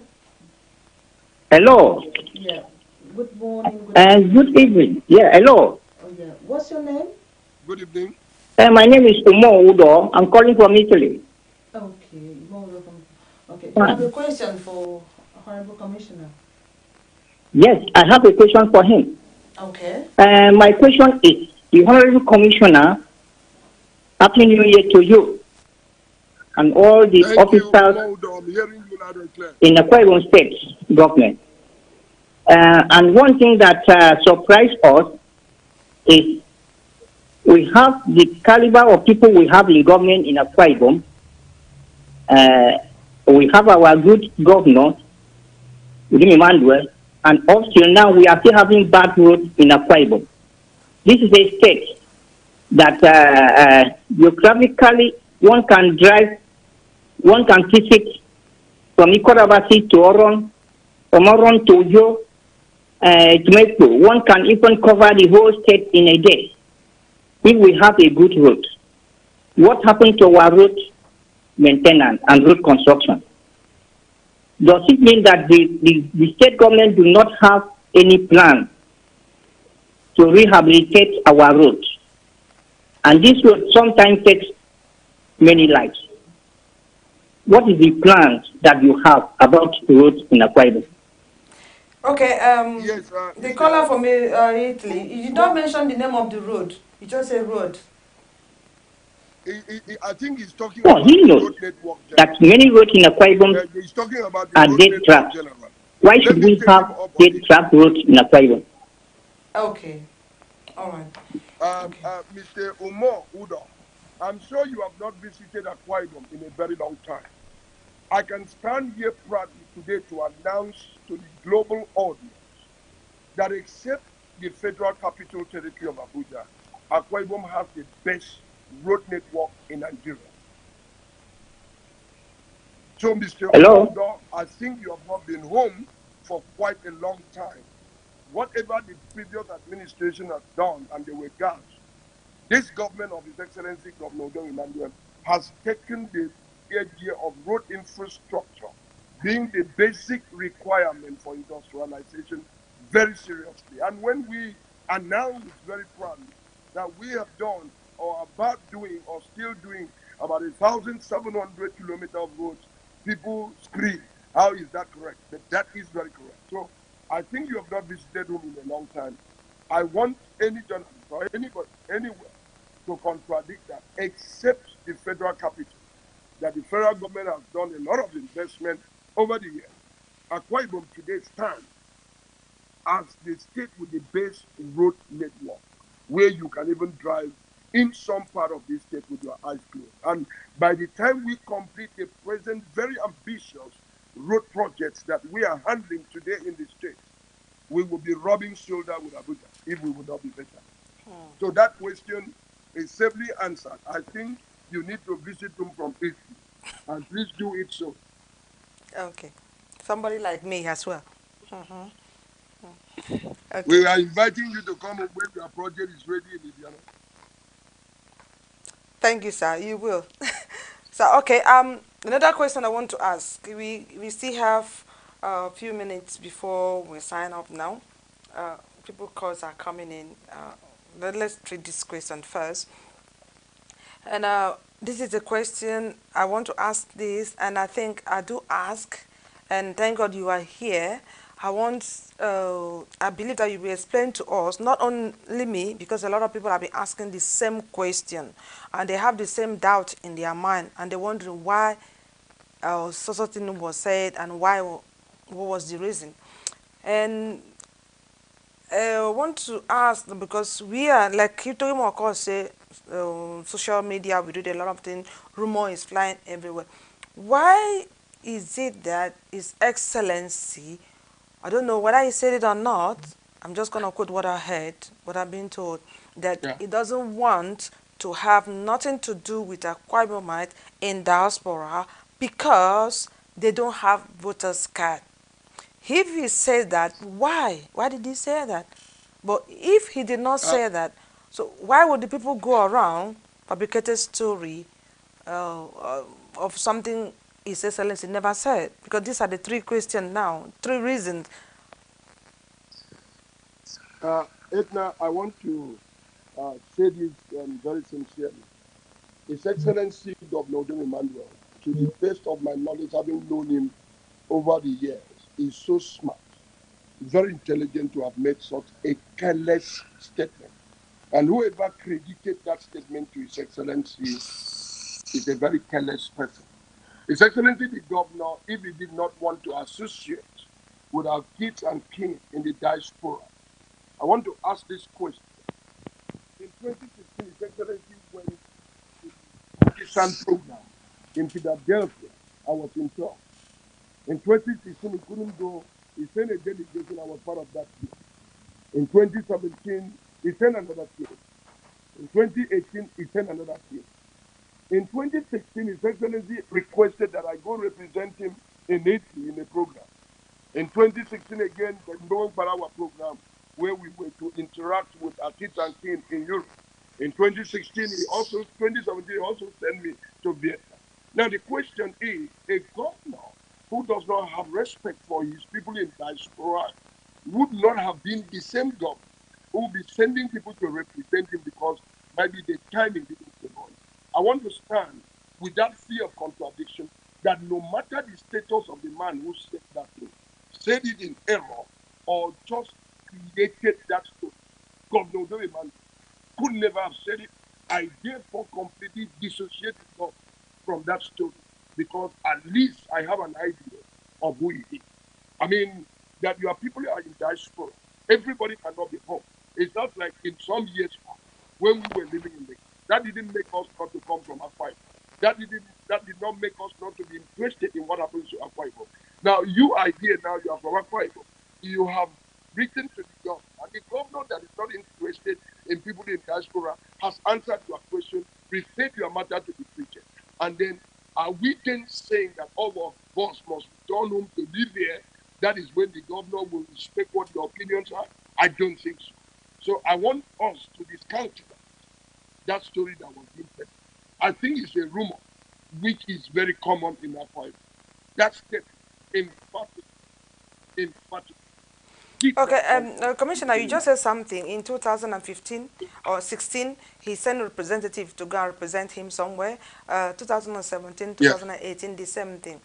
Don't you think that this might have a lot of things or might have created so many thinking in the heart of the people of Akwa Ibom State that, oh, last year we invited our own governor to come. He sent somebody. We invited him again. He sent somebody. That means maybe it's true. What we heard, what we have been told is true. He doesn't want to have nothing to do with us because we don't have voters card. That's why he doesn't even try to honor any of our invitation. Because some people are saying that is it gonna claim that he's so busy that the former governor that always attend events. Edna, let me say this emphatically. I would say that Governor Odoyeman is more busy than the last governor. Governor Odoyeman is deeply involved in the economic council of this nation. And then if you look at going round, getting investors from across the globe to come invest here, that's a whole lot of work. And let me tell you in particular that even locally here, governor is one individual. It's absolutely impossible for him to do everything. Sometimes governor is invited to 4 or 5 events in a day. So as one person, how many can he attend? So if he sends the deputy governor to attend one, will those people then conclude that he doesn't like them? If he sends the secretary to governor to attend one, will they then say he does not like them? If he sends me or any other commissioner to attend the other one, Hold on, it let the is commissioner absolutely finish. impossible. If the governor did not accept our people in diaspora, the governor that I know, one thing would have happened. He would not have sponsored those trips. So it is absolutely wrong to say that the governor who makes funds available, even when we didn't have funding in 2016, 2017, when we were in deep economic recession, he sent the team. It means that governor is in total alignment with what our kids and kin are doing abroad. Okay, before we put a caller on the line, because we have a caller, just quickly say this. So when they talk about investments, bringing industry into Akwa Ibom, people like Akwa Ibomite who live in diaspora, they might have connection that may like to bring such things to Akwa Ibom State. But sometimes some of us have lived in abroad for a very long time. We understand how Nigerian system is, is working, but maybe with the eye we left Nigeria with. So we were like, you know what, if you do this, it's not going to work. Or maybe I have some of them who are saying that they have even brought some investors to Akwa Ibom State, and they were very difficult. They couldn't even see even the commissioner.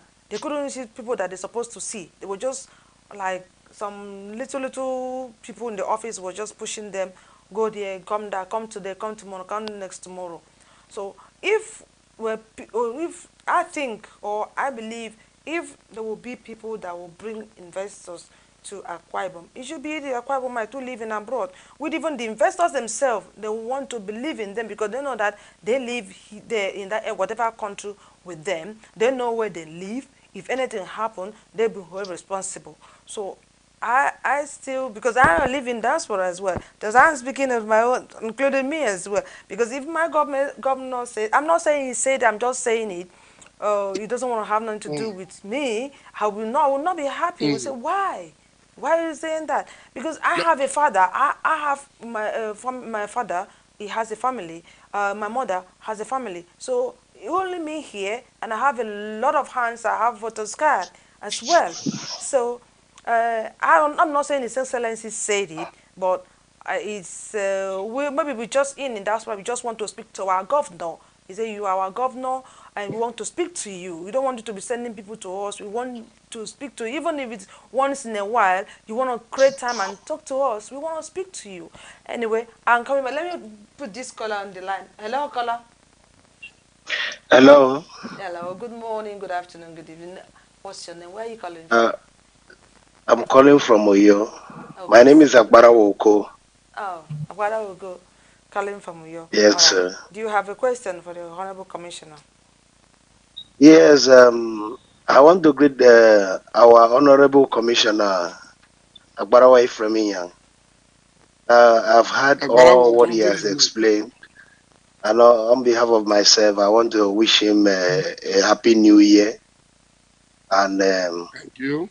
my words are because of the diaspora people and the people of Akwa Ibom State having doubts. I wanted to pass through the office of your office, Edna, and tell the commissioner, most of this company that people are speculating that the company is not existing. I am from diaspora. I'm here in Uyo. I think if we can take some shots or film them and let people know. Precisely, today I went out and I have seen something. And I think if I've gone in there, I can as well give you the video to let people rest with all this speculation that there is no company among the 12 companies that Dodo Emmanuel has put together. Nothing is existing, which I don't like. No, no. If the Let me stop you. Let me ask you a question. You said now you live in diaspora, but you are in Uyo at the moment.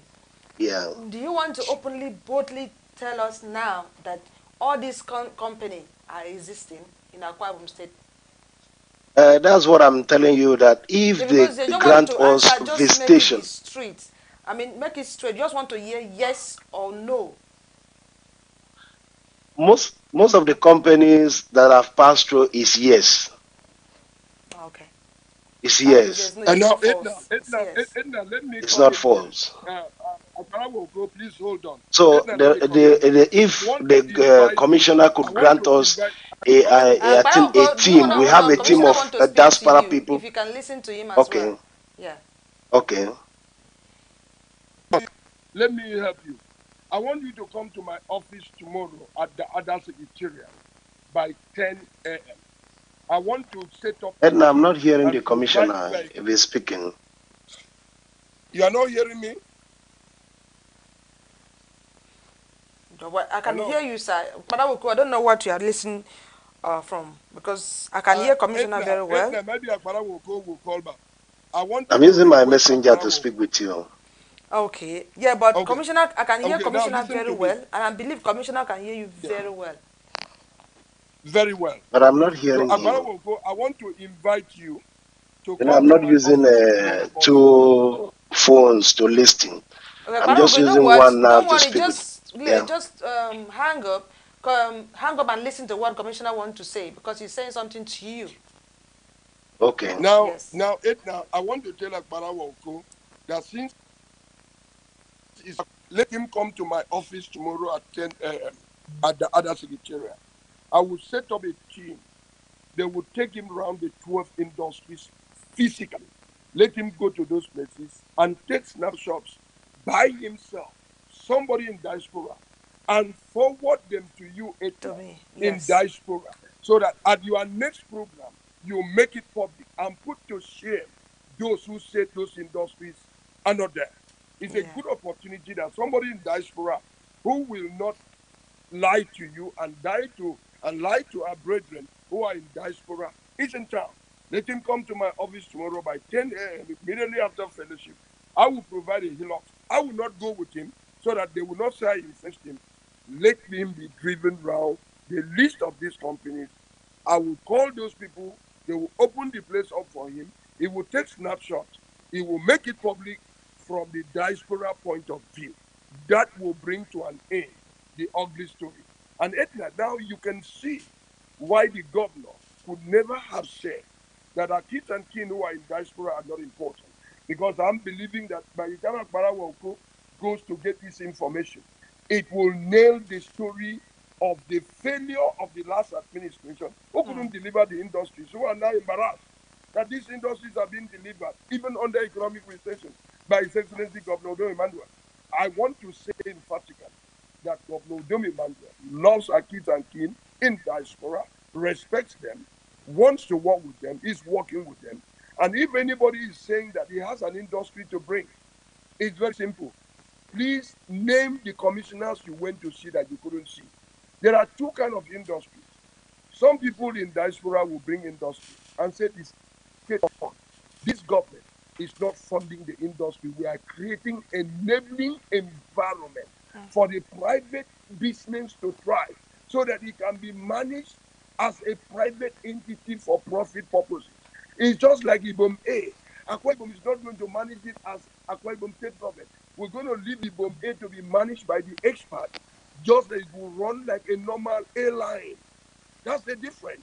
Now, if you have somebody that wants to invest in a state who has developed confidence in the managerial skill of Governor Odo Emmanuel, please bring him and come and see me. Government will take a stake, but let the investor who is coming have the understanding that he will do the bigger part of the investment. He will run the business as a private investment. The state government can take a small percentage as shareholding, and then we'll receive a dividend at the end of the year. We do not want to take it and make it government-owned business. That when Governor Odo Emmanuel leaves office, those who have never managed a kiosk will come and kill those companies. That was what happened with the first set of industry, like Sunshine Battery. They were killed by those who stumbled on the businesses. They had no business. They had no idea of managing. The pen factory was killed by poor management. Even the Akwa savings was killed by poor management. Government businesses don't run in Nigeria because those given the assignment see it as a public fund and see it as their share. We are inviting private investors to come into Akwa Ibom and do their private business, generate employment for us, and then government can take a small percentage of shareholding. And at the end of it, when profit is declared, we take our dividend. We do not want to take state government money, put into the business, and put non-experts to manage it. And they kill the business. And the government loses the money. Okay. Commissioner, I want to thank you very much for that. I hope Ugo is listening, and I will get back to him after the program. The another question I want to ask you: you keep saying investors, industrialization, people to bring people to come and invest, but at the moment, the Akwa Ibom state is not in peace. And then I heard about Warsaw. Who want to hear Warsaw and then see bring investors to that kind of a place? And in this Warsaw song of a thing, I mean, as Akwa Ibom, as a government, as the governor of Akwa Ibom State, what is his plan toward this to protect the life of the people of Akwa Ibom State? Because I listened one time when the governor was saying that he doesn't have confidence in police force because of what happened in the House of Assembly or so. House of Now, Assembly. yes. Yeah. So it's like now the police is the one sided, not the other side. So now he's the governor of Akwa Ibom State. How is he intended to protect the common people of Akwa Ibom State, the common people walking on the streets? Let me take you to the real story. Warsaw War is a propaganda by the former governor to generate fear and intimidation in the heart of those who don't have God. For 2019 election. That's all about it. Akwa Ibom is still very peaceful. No investor that came into this state has left. Still no kidnapping. They still, if you hear of robbery, it's selected in the outskirts. So the state is still very peaceful. The Warsaw War song was created single-handedly by the last governor, the immediate past governor, who is now a senator, to generate fear and intimidation. I want to say emphatically on this global audience that those things shall not come to pass. The Bible says very clearly that who shall say a thing when the Lord has not commanded, and it shall come to pass. If they're the words of men, it shall not come to pass. Akwa Ibom shall see no war. But those who want to propagate war, war shall be their portion, not the portion of Akwa Ibom people. Akwa Ibom shall remain peaceful, and Governor Udom Emmanuel shall continue to trust God to provide security. The security of the state is not absolutely in the hand of the police. The police themselves need help, and they don't have the help. The security is because the governor has brought the dimension of the God factor. It is God that is helping the state to be in peace. So if they talk about Warsaw War, it has no impact in what is going on in Akwa Ibom. It's a war song by an individual who is not God. And I want to say that emphatically. As I speak with you, Akwa Ibom is still in peace. All the propaganda about police, the police went with the Warsaw War to the House of Assembly, they failed. And they degenerated to the point of going to arrest a clerk of the House of Assembly for not paying dismissals of assembly members' salary and allowances. The court has taken you out and said you are sacked. What then makes you to think that as a sacked House of Assembly member, you should be receiving allowances? This is a confusion in the mind of the people. I don't think the Warsaw War should frighten anyone, because God is still on the throne. And I tell you what, that at the end of the election on 2nd of March, and the election of the presidential on 16th of February, and on the 2nd of March, I think that you should invite me back to this program when Governor Udom Emmanuel has been re-elected, to tell you that I told you there will be no war. It is a song that was sung by someone to generate fear and intimidation. Then we have refused to be intimidated. We refuse to have fear. Because the Bible says, I've not given you the spirit of fear, but of power, of love, and of sound mind. We are not afraid, because God is still in the business of protecting his people. Okay. Because I just need to ask, because people are so curious and then asking. Well, Commissioner, I know we started late, and then my manager is doing my hand like this. Then let me ask the last question, which I think, and as you are His Excellency Commissioner, you're working under His Excellency Governor Idom Emmanuel. With your experience, you have load of experience, and not even experience, you have knowledge, educational, your impacts, I want to ask you, do you think with your experience, with your knowledge and everything, do you think His Excellency has really, really done enough for the people of Akwa Ibom State? That we want the people of Akwa Ibom State to stand by him in, is it in the next few months, for him to come back to the office as um, governor of Akwa Ibom State? Edna, my answer is yes, and yes, and yes. And if I'm saying so, if we take an objective review of all the governors in Nigeria in the last 4 years, I say very sincerely that Governor Udom Emmanuel will come up tops. He has done exceedingly well. For a vice president of the nation to visit a state and said you have a very clever governor, it makes a lot of odds. And let me tell you this. The people along Ntoidino, Egberazon Road, when we were doing that road leading to Obio State, used to drop their tipper and stop and tell me that they wish our governor was loaned to them for a season. And when we were doing the Arochukwu Road in the local government, going to Arochukwu, they used to tell me the same story. If the people in the neighboring state are asking how a governor will be loaned to them for a season, it means that we have a good quality government. I tell you in particular, even those in the opposition party will tell you to your face that Udom has done well. They may have issues with individuals who may have had one thing or the other. But I tell you the truth, His Excellency Governor Udom Emmanuel has done so very well that he deserves Okay. very clearly a Okay. second term from the people of Akwa Ibom. And it will be better for the people of Akwa Ibom. Okay, let me quickly say something because something just came into my mind now. I watched a video of, is it? I don't know whether he's still a senator or he has maybe passed. Senator Udo Edege. One, he said in that Yes. video that Governor Doremandre has not done anything. I think I showed the video last week on the program. You see, he has not done anything. He also said that why should they remove Udom? That Udom is not chasing his mother, he's not chasing after, he's coming after his life. Then another one, he said that he talked about the letter that his governor has signed with maybe the past governor. That's like a secret, you know. So although you didn't explain about the secret, so now there's so much problem. Now they said, oh, the past governor said he brought His Excellency to be the governor because he's not performing well. That's why he wants him to be removed.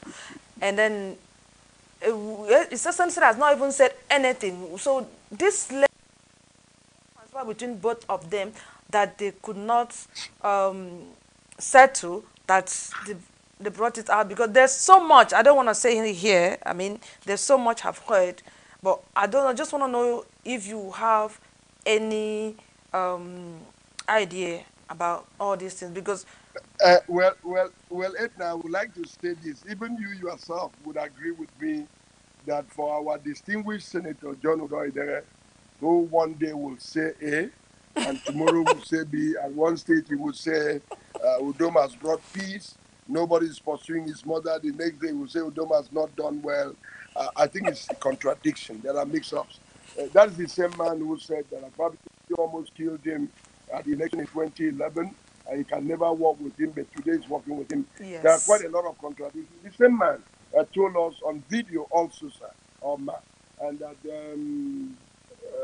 he cannot see how somebody he called a drug addict, he called the man contesting on the other platform a drug yeah, that addict to case become one president, go that he takes cocaine. yes. So I think that we should leave the things raised by that distinguished senator down and deal with the individuals involved. I want to leave this global audience with one question. If Obong Simaike, a great Akwa Ibom son, was so good, why did that God will of God of heart, His Excellency, why did he do all he had to do? That he nearly impeached him, only for the man to hurriedly resign from office. What is it that has changed about this same man who could not be a good deputy governor? Because I have the understanding that if you cannot be a good follower, you cannot be a good leader. So I wonder what God's will of distinguished senator, has seen in the same man that couldn't be his deputy, but today he wants him to be governor. We hear the story that they've gone to sign out the wealth of our state in agreement with some people in the West and some people in Abuja, how the money will be shared and things of that nature. That's not a problem because Akwa Ibom people are too knowledgeable to be deceived by anyone. But the truth is that I would like these two men to tell us what has really changed. Or is it a connivance to take spiritual possession of our state and manipulate the citizenry? Or is it about the leadership that the man couldn't give as a deputy governor? He was not a successful Akipok chairman who was supposed to bring industry. They had issues. And today, wants to move from being Akipok chairman to being a deputy governor, that he was not successful, to being a governor. What has changed? What is going on? Those are my questions. And finally, I want to say this emphatically, that nobody becomes anybody except somebody wants you to become somebody. His Excellency, now Senator Godswill Obodo family, was brought to this state by Chief Ephraim to be commissioner on his recommendation to Oba. That's how he came into comment.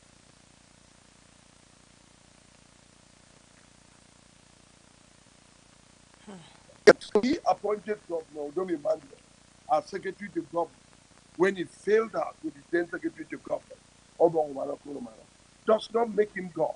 It makes him just like somebody else brought him as a commissioner. He served for 7 years and they helped him to become governor. That's the same way.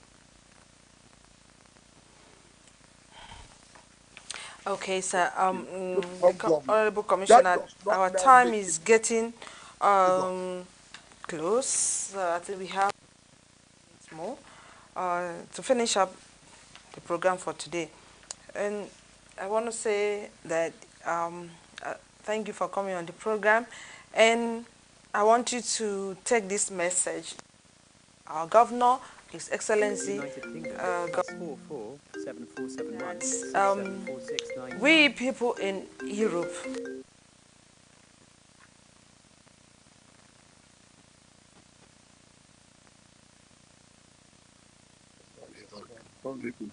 Sorry, it wouldn't be that he fell from us. Okay.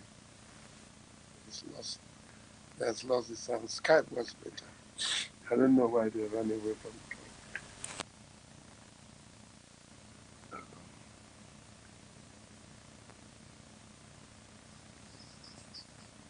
where you live, because we have been using these, people even say they're even more happy to connect from here than any other.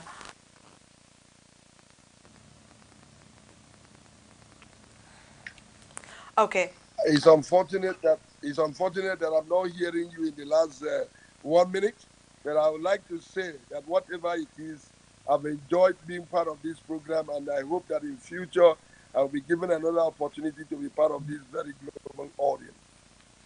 Yes, Commissioner, you'll be part of it. Like I said, you are the most wanted commissioner, and I just, because of the time, I didn't want to put other calls because calls were just coming in now. Because of the time, we started late and we have a little time, and I had the question I need to read for you as well. I just pick few calls, and caller, don't be angry. Commissioner is coming back on the program next time, so you will have the time to ask your question. Don't be angry. But you can still text me your question. I'll pass it to him. Whatever he says, I will come back Yes, to you and yes. let you know what he said. He always there. He always want to come and speak to us. But sometimes I know Yeah. commissioner can have emergency meeting, and then you just have to understand how it is. Thank you, Edna. But I'll try, and anytime you ask me to come on the program, we'll try and make sure there's no emergency meeting. Thank you very much. That would be really nice. And then, like I said, Thank you. I want you to take our Happy New Year greeting to Our Excellency Governor Don Emmanuel and his family and He will hear. all the people of Akwa Ibom. Thank you. I will pass the message. They will hear. Thank you very much, Commissioner. Thank Okay. you. Me. Wow. That was Commissioner for Works, Akwa Ibom State, Honorable Barawa Ephraim Inyangeyen. He was on the program talking about uh, what his office has achieved. Sidong so for to monam so dong you know kwa ba other issues any what time go back and fun. Sorry, there was too much of grammar. Sometimes I try to tumble my mouth when I want to change to Ibom. Anyway, thank you very much for joining us today. And then I want to say that next week is gonna be another interesting um, day and program too. Please do try and join us next week. Sorry, I know we started late today, but next week on Sunday will not be like that. As you can know, Nigeria network, you cannot predict them. We are always ready, but network don't allow us to turn up on time. So I want to say thank you very much for joining us. Joining me again next week, Sunday. Another interesting guest will be on the program. So thank you very much and bye for now.